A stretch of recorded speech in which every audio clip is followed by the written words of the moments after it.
Hello guys, welcome to SC study point. आज हम class 12th की फिजिक्स का पहला चैप्टर शुरू करने जा रहे हैं, जिसका फर्स्ट पार्ट का नाम है इलेक्ट्रोस्टैटिकल चार्ज। इसमें सबसे पहले कुछ डेफिनेशंस है, आइए पहले वो देखते हैं। Electrostatic, it is a branch of electricity which deal with the study of electric charge at rest. It is also called frictional electricity. Electrostatics electricity की वो ब्रांच है जो किसी भी इलेक्ट्रिक चार्ज को तब स्टडी करती है जब वो रेस्ट पर होता है। इसे फ्रिक्शनल इलेक्ट्रिसिटी भी कहते हैं। इलेक्ट्रिक चार्ज में भी defined as the basic electric property of elementary particle in term of which interaction of force and energy में बी डिफाइंड। किसी भी elementary particle like electron, proton, neutron, उनके बीच के जो फोर्सेस ऑफ इंटरेक्शन होती है, उस फोर्सेस को और उनकी एनर्जी को बताने वाले को हम इलेक्ट्रिक चार्ज कहते हैं। Types of charge, there are two types of charge, positive charge and negative charge. Positive charge, when a glass rod rubbed with silk it acquire positive charge. यदि हम किसी ग्लास रोड को या कांच की road को किसी भी सिल्क कपड़े से हम अगर रब करेंगे तो उन दोनों के बीच में पॉजिटिव चार्ज जनरेट हो जाएगा। Negative charge, when a glass rod rubbed with cat skin it acquire negative charge.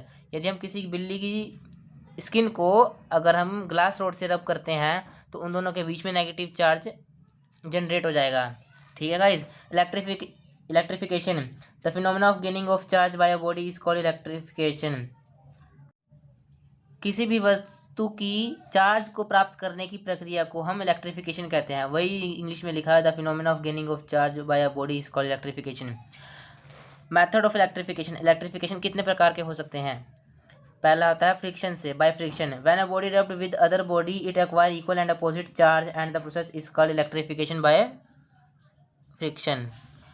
जब कोई दो अलग अलग बॉडीज आपस में रब होती हैं मिलकर, लाइक देखो मैं अपने हाथ रगड़ रहा हूँ, तो इन दोनों के बीच में जो चार्ज जनरेट होएगा वो इक्वल होएगा और साथ ही अपोजिट में होगा। लाइक मान लो दोनों में 10 कूलम का चार्ज जनरेट हुआ तो इसमें प्लस का 10 होएगा और इसमें माइनस का 10 जनरेट होएगा। ठीक है गाइस। तो इस प्रोसेस को कहते हैं electrification by friction. By conduction, if an uncharged body is charged by contact with another charged body then the process is called electrification by conduction। यदि कोई अनचार्ज्ड बॉडी किसी भी चार्ज्ड बॉडी के कांटेक्ट में आती है और उस प्रोसेस को हम इलेक्ट्रिफिकेशन बाय कंडक्शन कहते हैं। लाइक मान लो एग्जांपल के तौर पे ये अनचार्ज्ड बॉडी है और ये चार्ज्ड बॉडी है। अगर हम इस अनचार्ज्ड बॉडी को इस चार्ज्ड बॉडी से टच करेंगे तो ये अनचार्ज्ड बॉडी भी चार्ज्ड हो जाएगी। ठीक है guys. By induction, if a charged body is charged by placed it nearby of other body without touching, then method of electrification is called electric induction। यदि कोई बॉडी चार्ज हो रही है किसी भी अलग दूसरी बॉडी के साथ रख कर बिना चिपकाए तो उस प्रोसेस को हम इलेक्ट्रिक इंडक्शन या इलेक्ट्रिफिकेशन बाय इंडक्शन कहेंगे। ठीक है guys. Point charge, if a size of a charge body is very small with respect to a point whose distance is very large is called point charge. Quantization of charge, charge on any body is a whole number multiple of smallest unit of charge plus minus e। Q is equal to plus minus n e where n equal to 0 1 2 3 up to so on, e equal to 1.6 into 10 raised power minus 19 coulomb. ये minus का 19 है। ठीक है guys. और Q है charge. इसका मतलब है कि किसी भी बॉडी पर charge smallest unit of charge के होल नंबर मल्टीपल के बराबर होता है। ठीक है गाइस। अब हम इस क्वांटाइजेशन ऑफ चार्ज पर एक न्यूमेरिकल करेंगे ताकि हमें अच्छी तरह से समझ में आ जाए।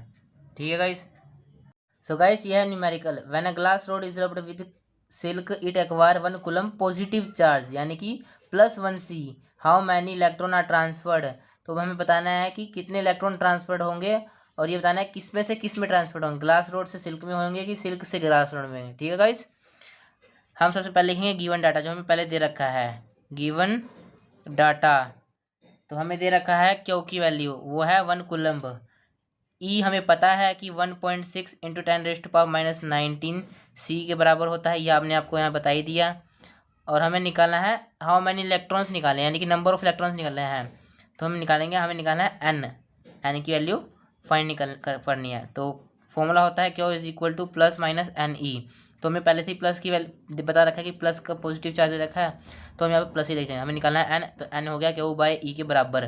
क्यू है हमारा 1 और ये है ई की value 1.6 into 10 rest power minus 19 coulomb. ठीक है गाइस। अब हम इसको सोल्व करते हैं।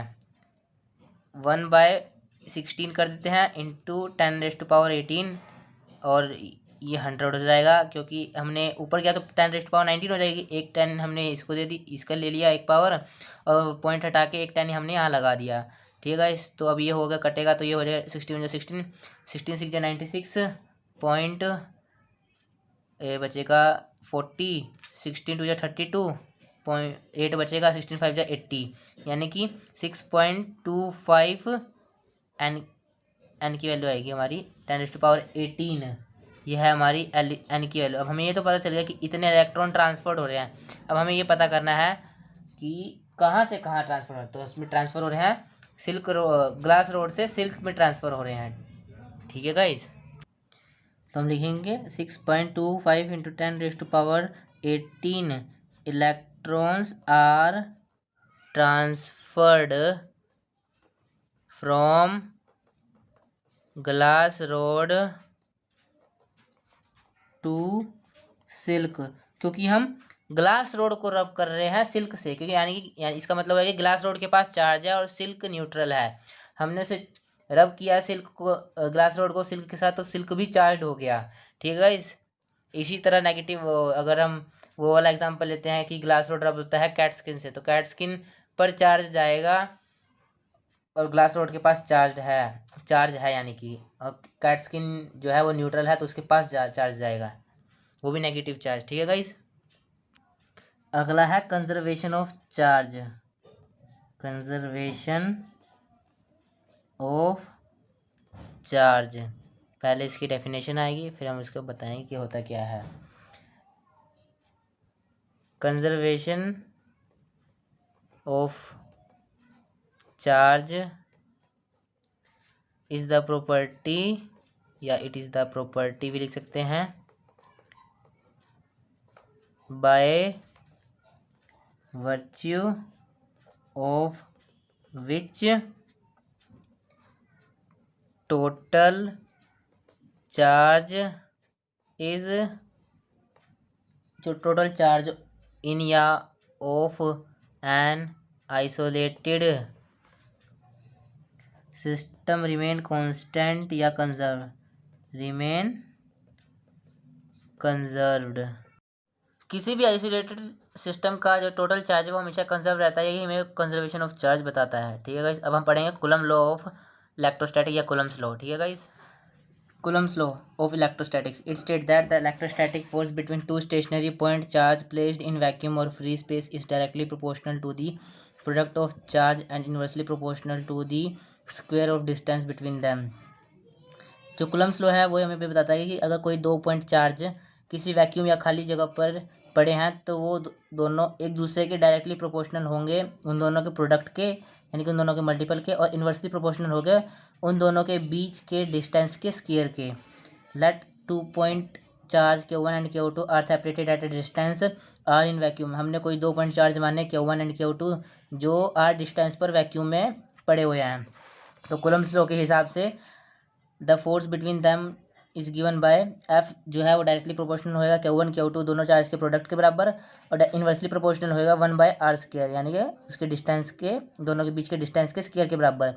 अगर इन दोनों को कंबाइन कर देंगे तो एफ हो जाएगा directly proportional Q1/Q2 upon r² के। F is equal to, direct proportional का साइन हटेगा तो कॉन्स्टेंट लगेगा, कॉन्स्टेंट हमने के माना, एफ इज इक्वल टू के Q1/Q2 अपॉन r²।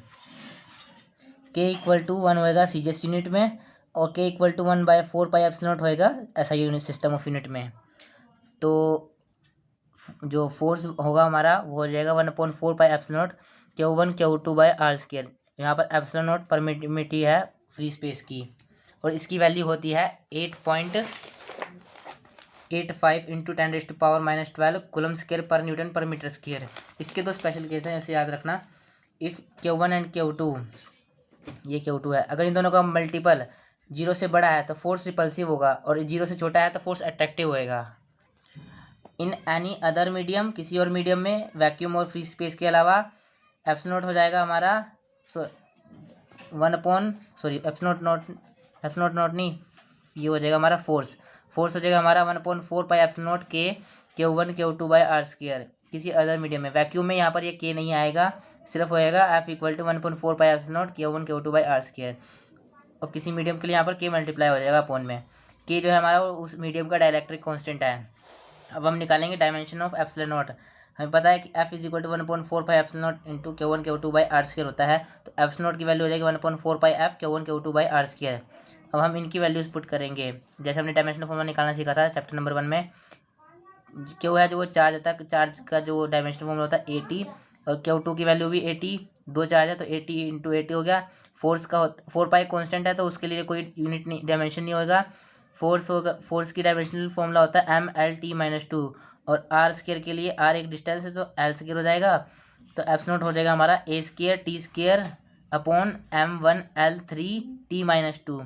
और अगर हम इस एप्सिलॉन नॉट की वैल्यू हो जाएगी पूरी पूरी पूरी डायमेंशन हो जाएगी M-1, ये ऊपर चला गया ना गाइज, M पावर माइनस में L-3 T, ये माइनस का 2 है, ऊपर जाएगा प्लस का 2 हो जाएगा, और 2 + 2 4, तो M1 L-1 L-3 T4 A square हो जाएगा। इसकी बेसिक यूनिट इसको हम बोलेंगे पर किलोग्राम पर मीटर क्यूब सेकंड की पावर 4 पर एम्पियर स्क्वायर है। ठीक है गाइस। सो गाइस आज के लिए बस इतना ही। अगर वीडियो अच्छी लगी हो तो लाइक करें, शेयर करें और चैनल को सब्सक्राइब करें। अगर कोई डाउट हो तो आप हमें नीचे कमेंट में लिख सकते हैं, हम आगे अगली वीडियो में आपके डाउट ज़रूर क्लियर करेंगे। ठीक है गाइस, थैंक यू।